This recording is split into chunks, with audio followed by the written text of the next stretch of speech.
My dear students, today we are going to see a new topic in plant ecology, that is ecosystem. The ecosystem comes under chapter 7. We will see ecosystem as an introductory part. An ecosystem is a community of living organisms in conjunction with the non-living components of their environment interacting as a system. It is a interaction between organism and the surroundings environment.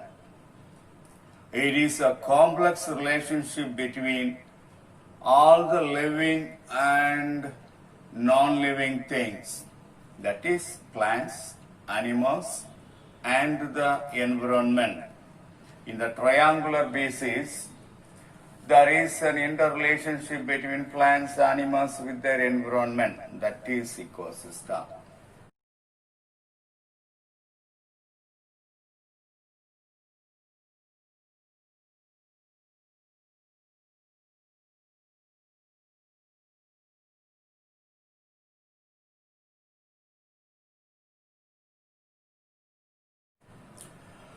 An ecosystem is a structural and functional unit of the ecology.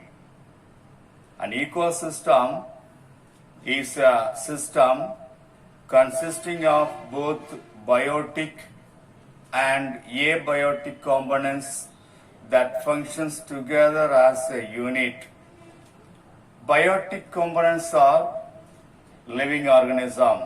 All the living organisms, both the plants, are collectively called biotic components. Non-biotic components are non-living substances present in the environment. They are collectively called abiotic components. Say, for example, soil, water, air. They are considered as the abiotic components. In any ecosystem, in any natural surroundings, you can see there is a relationship, interrelationship between the plants and animals. Mud, nutrients, clay, dissolved gases, planktons, microorganisms, plants like algae, hydrilla, nelumbo, nymphaea, and animals like snake, small fishes, large fishes, frog, tortoise, etc. are the components in the water bodies. In any water ecosystem, pond ecosystem or lake ecosystem, these are all the organisms can be seen. They are all altogether called as ecosystem.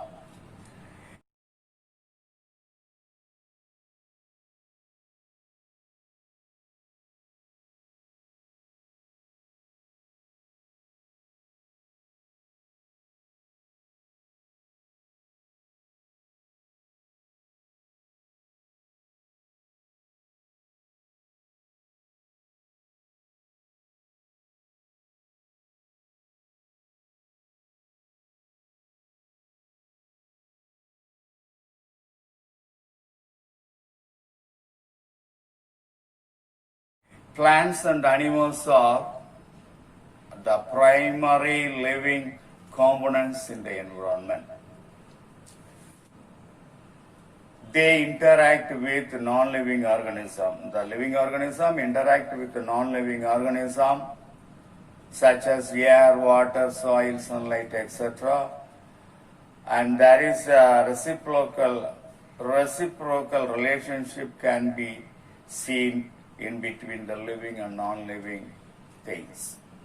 The term ecosystem was proposed by A.G. Tansley in the year 1975. The term ecosystem was proposed by A.G. Tansley in the year 1935.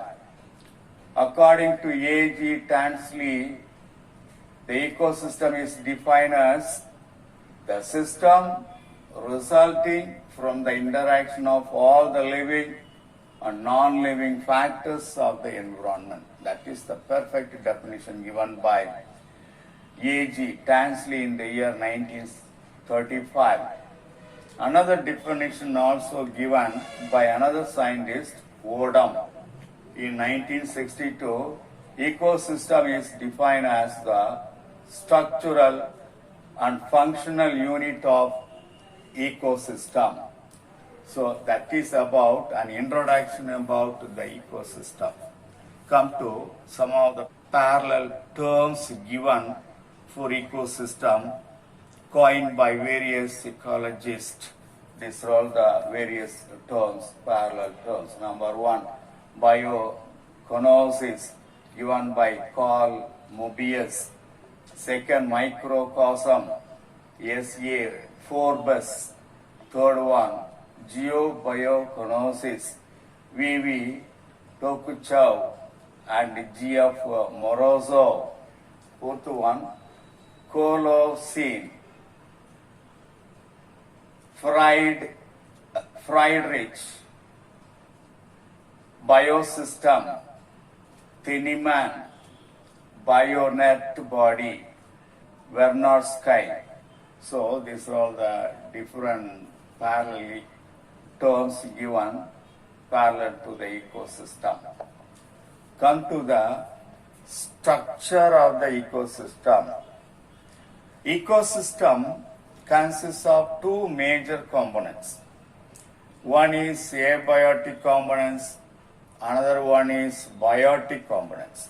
Abiotic components are non-living substances. All the non-living substances present in a particular place, in the particular environment is called abiotic components. The second one is biotic components. All the living organisms which are living in a particular place, particular ecosystem, particular environment, that is called biotic component. First, we will see abiotic component.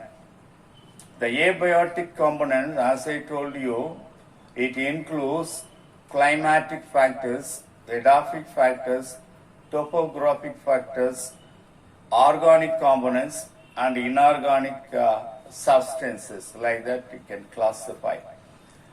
The abiotic components are classified into 5 types: climatic factors, edaphic factors, topographic factors, organic components of the particular environment, and inorganic substances present in that area. Already we have consulted about climatic factors, edaphic factors, topographic factors, etc. As far as climatic factors are concerned, air, water, sunlight, rainfall, temperature, humidity, these are all included in the climatic factors. If you think about edaphic factors, soil air, soil water, soil pH, soil microorganisms, and what are the things present in the soil, collectively called edaphic factors, soil factors. That is the edaphic factors. Come to the topographic factors. We have studied two things under topographic factors. One is latitude, another one is altitude. The organic compounds are carbohydrates, protein, lipids, and humic substances. What are the substances necessary for the formation of humus? They are collectively called humic substances. Next one, inorganic substances: carbon, hydrogen, oxygen, nitrogen, and phosphorus. They are collectively called inorganic substances of that particular area. Abiotic components play a vital role in any ecosystem. The total inorganic substance present in any ecosystem at a given time is called standing quality or standing state. That is, the total inorganic substances present in any ecosystem at a given time is called standing quality or standing state. Right. Come to biotic components. The biotic components includes all living organisms like plants, animals, fungi, bacteria. All the microorganisms are included under biotic components. They form the trophic structures of any ecosystem on the basis of nutritional relationship. Trophic levels of an ecosystem divided into two components. One is autotrophic components, second one is heterotrophic components. What are autotrophic components? Autotrophic components are organisms, living organisms, which can manufacture the organic compounds from simple inorganic components through a process called photosynthesis. So, the organism which can prepare their own food material by using inorganic materials into organic substances, that is carbohydrate or sugar. That is the autotrophs. Autotrophs carry out photosynthesis and prepare their own food materials. Autotrophs contain chlorophyll pigments. Only with the help of chlorophyll pigments, autotrophic organism will manufacture their own food material. In most of the ecosystem, green plants are the autotrophs and are otherwise called producers. So that is about the autotrophic components. Come to the heterotrophic components of the ecosystem. All the consumers are called heterotrophic components. What are consumers? The organism which consume the producers. The organism which take the producer as the food. They are called consumers. Consumer is of two types, macro consumers and micro consumers. Macro consumers refers to herbivores, carnivores and omnivores. They are further subdivided into primary consumer, secondary consumer and tertiary consumers. Micro consumers are called decomposers. The decomposers are organisms that decompose the dead plants and dead animals to release organic and inorganic nutrients into the environment, which are again released by the plants. That is, for example, bacteria, actinomycetes, fungi.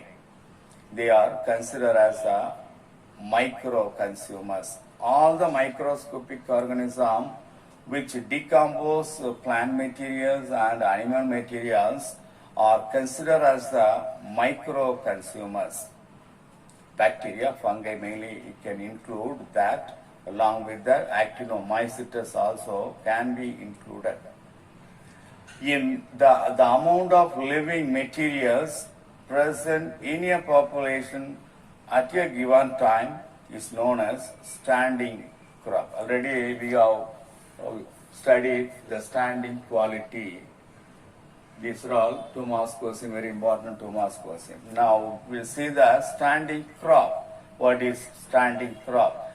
The amount of living materials present in a population at a given time is known as standing crop. Whereas the standing quality, the total inorganic substances present in any ecosystem at a given time is called standing quality or standing state.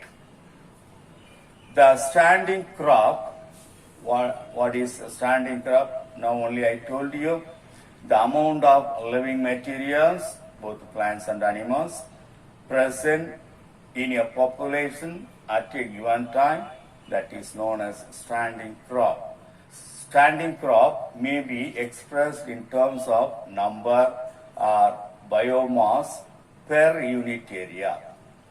Biomass can be measured as fresh weight or dry weight or carbon weight, the total amount of carbon present in any organism that is calculated, that is considered as the carbon weight of an ecosystem. Biotic components are essential to construct the food chain, food web, and ecological premise, that is the things. Biotic components are very essential in order to construct a food chain, food web, and ecological pyramid. That we will see later in the next class. That is about the ecosystem. Introduction, we have seen so far in the ecosystem, a little bit about the introduction about ecosystem, parallel terms for ecosystem, structure of the ecosystem. In the structure, abiotic components and biotic components. In the biotic components, autotrophic components we have seen. Then there are several things, standing crop, standing quality we have seen. That's all.